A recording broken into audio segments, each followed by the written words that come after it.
Hello dear students, नमस्कार। हमारे YouTube channel SCC online classes में आपका स्वागत है।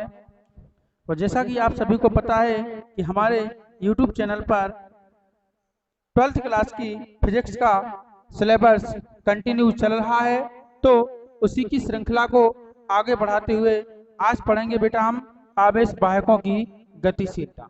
आवेश वाहकों की गतिशीलता किसे कहते हैं, इसका व्यंजक निर्मित कीजिए, ठीक है, और इसका मात्रक भी बताइए।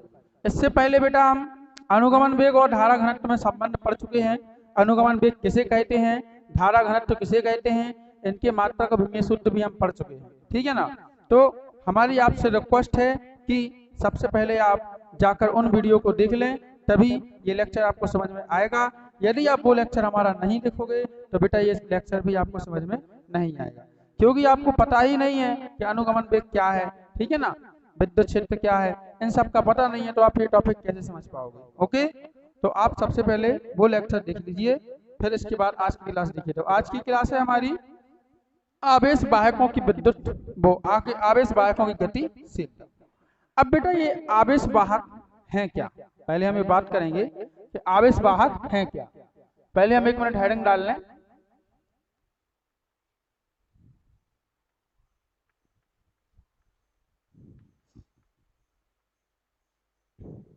आवेश वाहकों की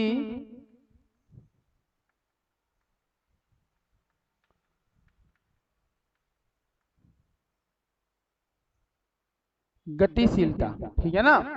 आज पढ़ना है हमें आवेश वाहकों की गतिशीलता। ओके, चलिए। आवेश वाहक किसे कहते हैं, क्या है। आवेश वाहक मतलब होता है बेटा आवेश को चलाने वाला। आवेश वाहक का मतलब क्या होता है, आवेश को चलाने वाला। तो आवेश को चलाने वाला ही क्या कहलाएगा, आवेश वाहक कहलाएगा। और आपको पता है कि चालकों में, मतलब जो विद्युत के चालक होते हैं, सुचालक होते हैं, तो चालकों में आवेश को चलाने वाले कौन होते हैं बेटा, इलेक्ट्रॉन होते हैं। आवेश को चलाने वाले कौन होते हैं, आवेश को प्रवाहित कराने वाले कौन होते हैं, इलेक्ट्रॉन होते हैं।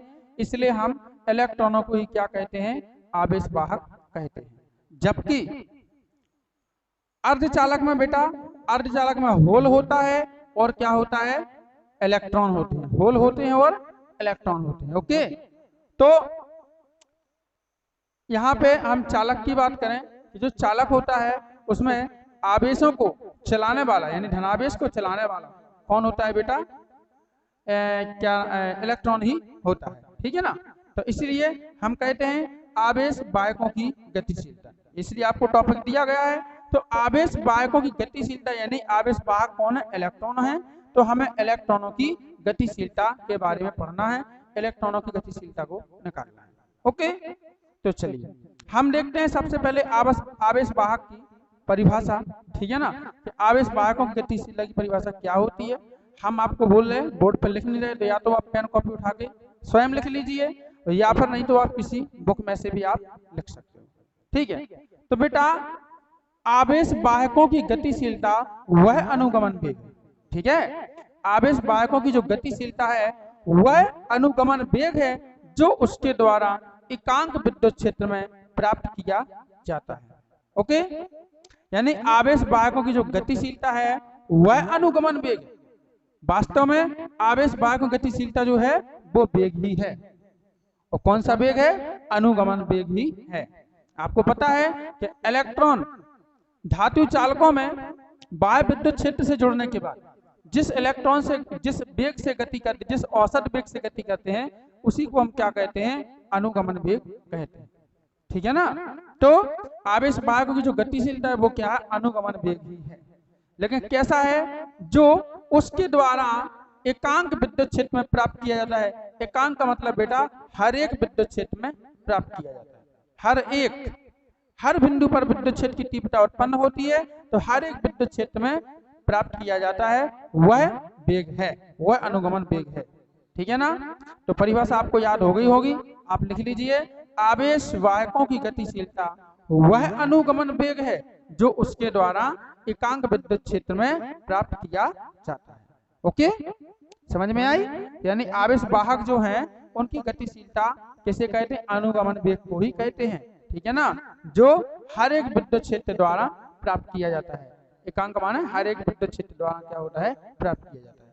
अथवा एक आप दूसरी परिभाषा ये भी दे सकते हो कि प्रति एकांक विद्युत क्षेत्र में, अब देखना यहाँ पे भी आया कि प्रति एकांक विद्युत क्षेत्र यानी हर एक विद्युत क्षेत्र में, ठीक है ना, विद्युत क्षेत्र हर एक विद्युत क्षेत्र में, यानी कोई चालक है तो चालक पे विभिन्न प्रकार के बिंदु होंगे, ठीक है ना, कई बिंदु होंगे और प्रत्येक यानी हर एक बिंदु पर क्या होगी? विद्युत क्षेत्र की तीव्रता उत्पन्न होगी। ओके, तो इसी प्रकार से कहा गया है कि प्रति एकांक विद्युत क्षेत्र में यानी हर एक विद्युत क्षेत्र में अनुगमन वेग के परिमाण को, किसको बेटा? अनुगमन वेग यानी VD, है ना, अनुगमन वेग के परिमाण को क्या कहते हैं? आवेश वाहकों की गतिशीलता कहते हैं। ओके, एक बार फिर से सुन लीजिए, प्रति एकांक विद्युत क्षेत्र में अनुगमन वेग के परिमाण को आवेश वाहकों की विद्युतशीलता गतिशीलता कहते हैं, ठीक है ना। यानी सीधा सा मतलब ये है कि आवेश वाहकों की जो गतिशीलता है वो कुछ नहीं है, उसका अनुगमन वेग ही है। आवेश वाहक का अनुगमन वेग ही है, उसी को हम आवेश वाहक की गतिशीलता कहते हैं। चलिए अब देखते हैं बेटा हम इसका सूत्र।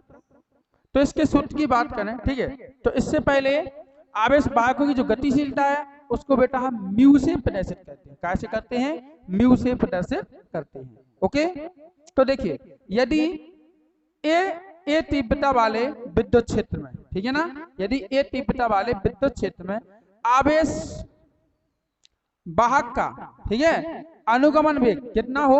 VD हो, ठीक है, मतलब ए तीव्रता वाले विद्युत क्षेत्र में अनुगमन वेग का परिमाण कितना हो?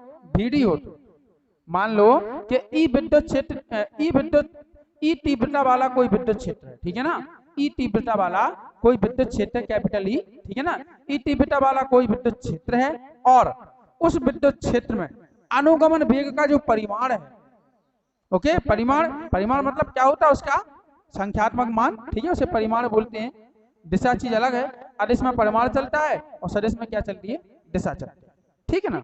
तो ई विद्युत क्षेत्र, ई तीव्रता वाले विद्युत क्षेत्र में अनुगमन वेग का परिमाण कितना हो बेटा? VD हो।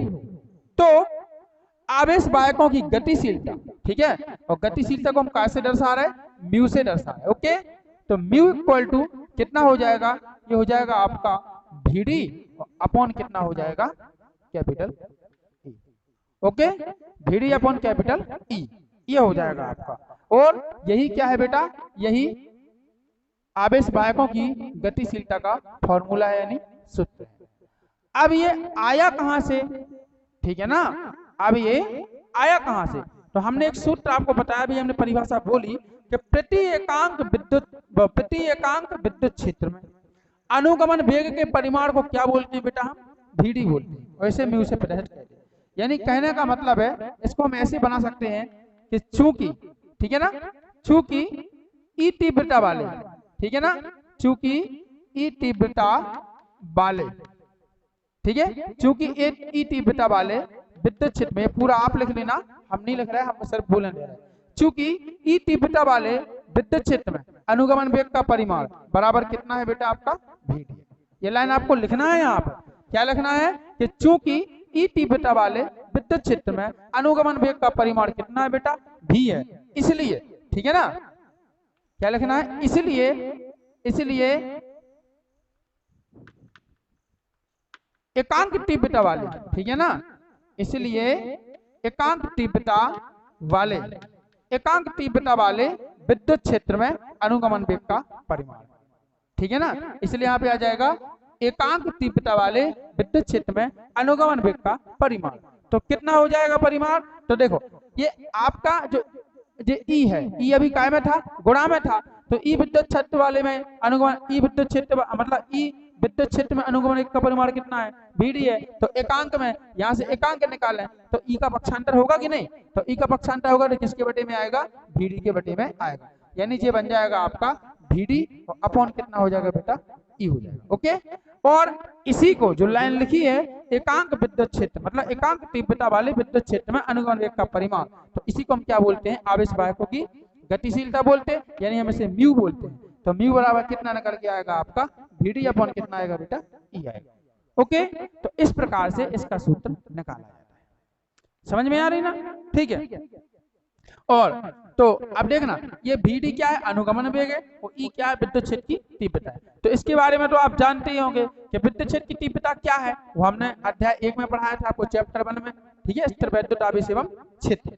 इसमें पढ़ाया था आपको कि क्या होता है कि अगर कोई विद्युत क्षेत्र है और उसमें एकांक धनावेश रखा है, तो वो अपने आप में जितने बल का अनुभव करता है उसी को हम क्या कहते हैं, विद्युत क्षेत्र की तीव्रता कहते हैं। इसे कैपिटल E से डिनोट करते हैं। अगर अनुगमन वेग की बात करें, ठीक है ना, तो जब किसी चालक को बाह्य विद्युत क्षेत्र से जोड़ा जाता है, ठीक है ना, तो उसमें जो इलेक्ट्रॉन मतलब उसमें इलेक्ट्रॉन जिस औसत वेग से गति करता है उसी को हम क्या कहते हैं बेटा, उसका अनुगमन वेग कहते हैं।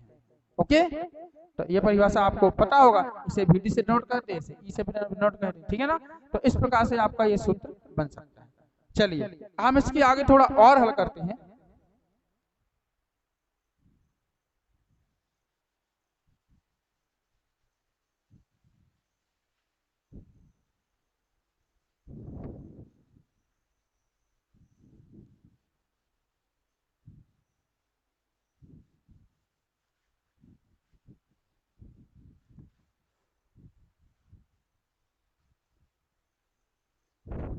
ठीक है बेटा, इसका अब देखिएगा, ये तो हो गया आपका बेसिक सूत्र, जो बेसिक फार्मूला होता है वो हो गया, इसे हमने क्वेश्चन नंबर ए दे दिया। अगर हम इसके मात्रक की बात करें कि इसका मात्रक क्या होता है, ओके, इसके मात्रक की बात करें कि इसका मात्रक क्या होता है, म्यू बराबर, तो आपको मात्रक निकालना है कि म्यू बराबर, आप देख रहे हैं ऊपर क्या है VD, और VD क्या कहलाता है बेटा, अनुगमन वेग। VD क्या कहलाता है, अनुगमन वेग कहलाता है। ओके, अनुगमन वेग, तो वेग कोई भी हो, यदि वेग का नाम आता है तो आपको समझ जाना चाहिए कि वेग का जो मात्रक होता है वो क्या होता है, आपका मीटर प्रति सेकंड होता है। वेग का मात्रक क्या होता है बेटा, मीटर प्रति सेकंड होता है। तो हम वेग के स्थान पर क्या लिख देंगे, मीटर प्रति क्या आएगा बेटा, सेकंड, और पूरे के बटे। चलिए E क्या है, E आपकी विद्युत क्षेत्र की तीव्रता है। ओके, E क्या है बेटा, E विद्युत क्षेत्र की तीव्रता है, ठीक है ना।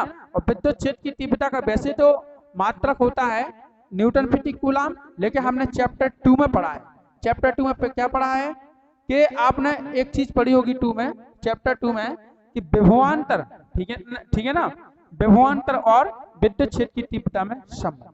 तो उसमें क्या पढ़ा था बेटा आपने कि E equal to dV upon कितना पढ़ा था, dr, जहां dV क्या है, विभवांतर है, ठीक है ना, विभव में परिवर्तन है, और dr क्या है, दूरी में परिवर्तन, ठीक है ना। तो ये आपने पढ़ा था, यहाँ पे माइनस भी था। तो आपको पता है कि dV का क्या होगा, ऊपर वोल्ट होगा, और बटे dr का क्या होगा, मीटर। तो इस प्रकार से विद्युत क्षेत्र की तीव्रता का जो मात्रक होता है वो क्या आता है बेटा, मीटर प्रति वो वोल्ट प्रति मीटर। ओके, तो यहाँ क्या लिखेंगे हम, वोल्ट, और प्रति क्या हो जाएगा आपका मीटर। इस प्रकार से आपको क्या करना है, इसका मात्रक निकालना है। अब बस अब कुछ नहीं करना है, थोड़ा पक्षांतर कीजिए, ठीक है, थोड़ा क्या कीजिए बेटा, पक्षांतर कीजिए। देखिए आपको इसका क्या है, dV का क्या है, मीटर प्रति सेकंड, तो इसको आप ऐसा लिख दीजिए कि मीटर और बटे क्या होगा बेटा, सेकंड, मीटर बटे क्या होगा, सेकंड होगा, और गुणे, ठीक है ना। और जो वोल्ट प्रति मीटर है वो क्या हो जाएगा आपका, मीटर प्रति वोल्ट हो जाएगा, क्या होगा, मीटर प्रति वोल्ट। ओके, ठीक है। अब चलिए अब इसका गुणा कीजिए, तो देखिए ये क्या हो जाएगा, मीटर गुणे मीटर क्या बनेगा आपका, मीटर स्क्वायर, मीटर गुणे मीटर क्या बनेगा बेटा, मीटर स्क्वायर, और प्रति लगा दो, और सेकंड और वोल्ट, यानी वोल्ट सेकंड, वोल्ट को पहले लिख दो, वोल्ट और डैश क्या लिख दो, सेकंड। ओके, तो ये होता है बेटा आवेश वाहकों की गतिशीलता का मात्रक, ठीक है ना, क्या होता है, मीटर स्क्वायर प्रति वोल्ट सेकंड, ये आपको याद रखना है, ठीक है। अब देखिएगा, अब निकालते हैं हम इसका व्यंजक, कि वास्तव में इसका व्यंजक क्या निकलता है, ठीक है ना। तो चलिए हम इसके व्यंजक की बात करते हैं। यहाँ से हम क्या निकालेंगे, व्यंजक। ठीक है, अब आपको पता है कि जो अनुगमन वेग का परिमाण होता है, जो अनुगमन वेग का परिमाण होता है वो ही क्या होता है, आवेश वाहकों की गतिशीलता होती है। ओके, तो हम सबसे पहले क्या निकालेंगे, अनुगमन वेग का परिमाण। तो यहाँ लिखेंगे हम अनुगमन वेग का परिमाण। ठीक है ना, तो Vd इक्वल टू आपने पढ़ा होगा क्या होगा, ई टाउ, क्या होता है, ई टाउ अपॉन एम। अब ये कहाँ से आया सर, तो हमने आपसे पहले बोला था कि आप जितने भी टॉपिक हम पीछे पढ़ चुके हैं उन सारे टॉपिकों को आप देख लें, आप कवर कर लें, ताकि आपको पता तो चले कि जो अनुगमन वेग का परिमाण होता है वो होता क्या है।